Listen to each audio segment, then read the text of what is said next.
நடந்த காட்சி இன்னும் கண்களிலே நாளையுந்தன் பேரை சொல்லும் பெருமிதங்கள் நெஞ்சினிலே என் தோளை தாண்டி வளர்ந்ததனால் என் தோழன் நீ அல்லவா என் வேள்வியாவும் வென்றதனால் என் பாதி நீ அல்லவா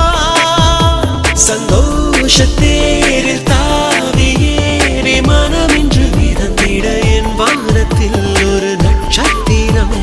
புதிதாக பூ பூத்து சிரிக்கின்றதே எங்கே எங்கே என்று தினந்தோறும் நான் எதிர்பார்த்த